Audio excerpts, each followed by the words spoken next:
Good morning. So today I visit a small village near Chester called Shotwick. I've passed a sign for the village on many an occasion on my way into Wales, but today I decided to pay it a visit. Enjoy. So we've arrived at a place I've passed a sign for, certainly hundreds of times, if not more. It's Shotwick Village.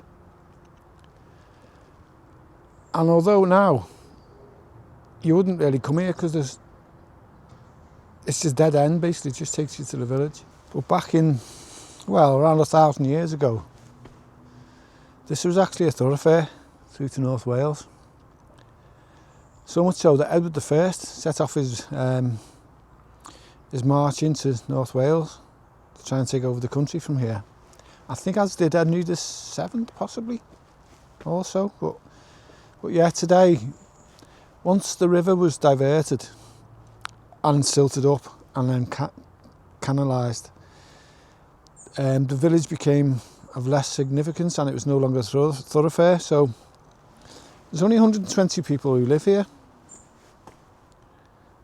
But we'll go down into the village now, see what we can see. I think there's a hall. There was a castle, which there's no longer left now. It's just ruins, and it's a mound. I don't even think there's ruins. It's just a mound, so I don't think we'll bother, judging by the mud everywhere. But yeah, there was a castle here as well. There's a manor house, a church. So around 1,000 years ago, Shotwick was a major thoroughfare into Wales from England, and the River Dee used to come right up, basically to the side of the church. I think there's even a mooring inside somewhere, mooring ring. And as I say, before, the River Dee was canalised, I think that's right, to divert it, and it was also silted up. So as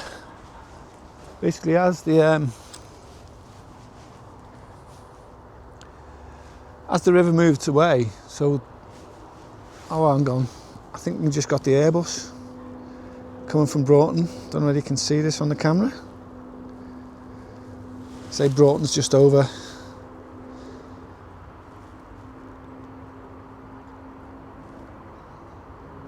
And that's the Airbus, basically. This door is known as the Devil's Door. And basically this is the north side of the church, and it was said that only people were buried here who were either criminals or committed suicide, or basically not good people. And there's also a story as well where if during the baptism the north door is opened, then the spirit will enter the child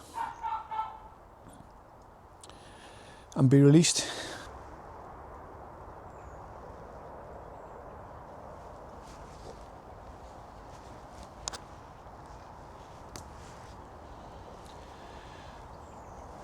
So this tower in front of us, this dates back to the 1500s.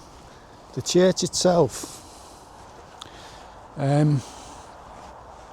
parts of it date back to the 1100s, to Norman times. That's basically what I'll show you in a second, which is the main front entrance, just ahead of us here. So this here, in fact, you can just see here, I've seen these before, and basically Edward I, during his reign, he made, it wasn't much a law, but a requirement that the local men should practice archery on a Sunday, ready to be able to protect the land. And this is where they used to actually sharpen the the arrows. You can see all the grooves in the wall. It's where they used to sharpen the arrows. interesting fact for you. And Edward I himself actually set off on his march in the 1100s into Wales in his attempt to take over the Welshlands, the marshlands.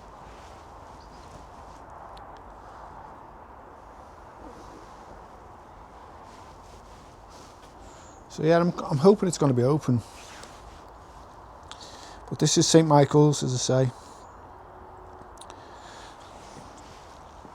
So just a little bit of history. As I say, the Norman, the part we can see in front of us, that's from the 1100s, 12th century.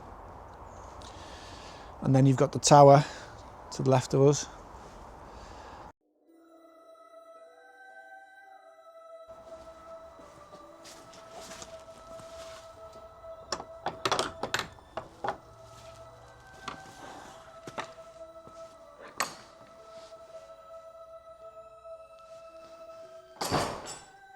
Okay, so we're in luck.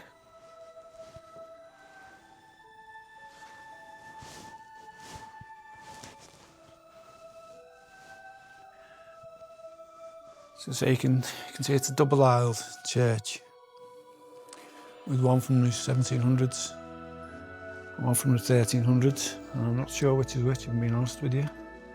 See if there's any telltale signs. The pews, I think, from the 1700s, I think. That there is the north door, which we've just spoken about, which is no longer in use.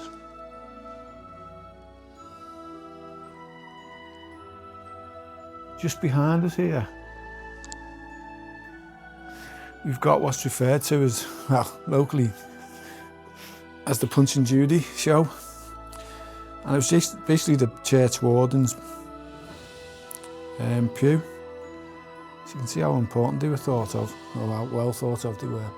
Date on there is 1673, and I think, yeah, on the top part's from 1709. The font is from, I think it's 1500s.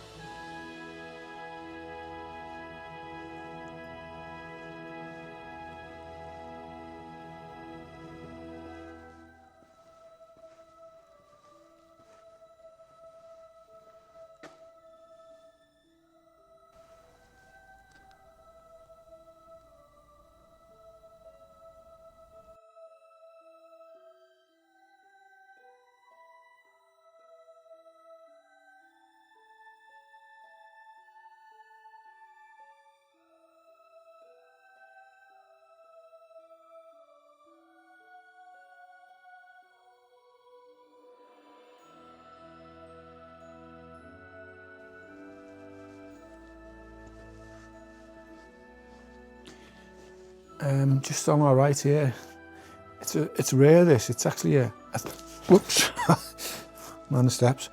It's a 3-tiered lantern. I'm sure we can go up. Yeah. So yeah, it's a 3-tiered lantern.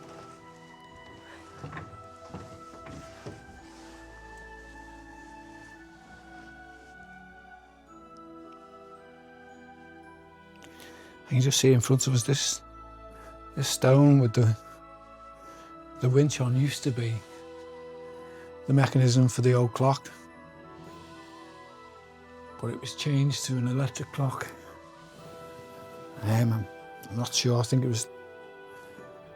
I actually have to check the date on that. I'm not sure, but wow, look at that. And there you've got. Just ahead of us is the bell tower above the hatch door. I think there's 2 bells that are really early.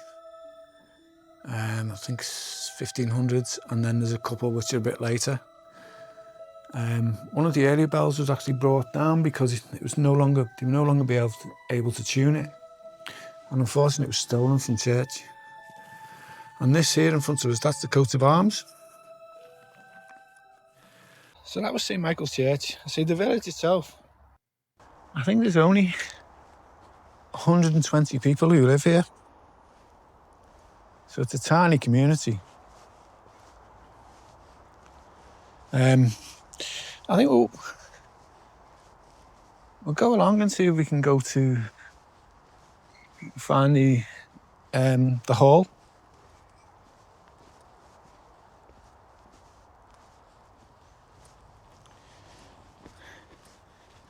I just noticed something here. This charming cottage. Look at this clock. Wow.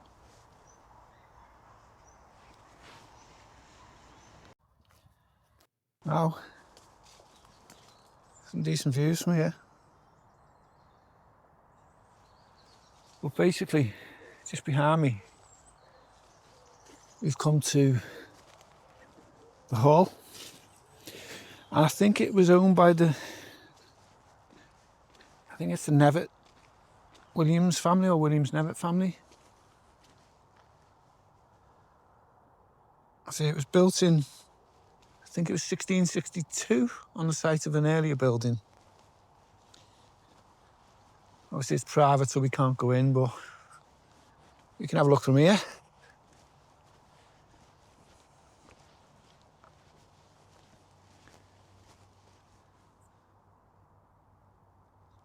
Yeah, so that's Shotwick Hall.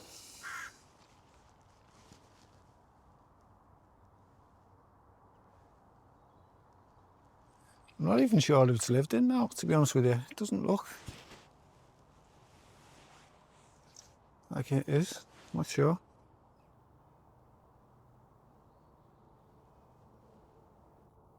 Right, so that was Shotwick. Hope you enjoyed the video, just a short one today, but I say it's this place I've passed the sign for so many times. I just did a little bit of digging online and found out that basically in medieval times it's quite an important place. I think I mentioned at the start it was a thoroughfare for the English into Wales, and it was also there was a quay for the River Dee, which passed just next to the village.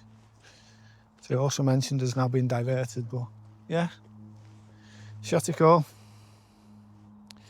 Don't forget to like and subscribe. I'll see you next time.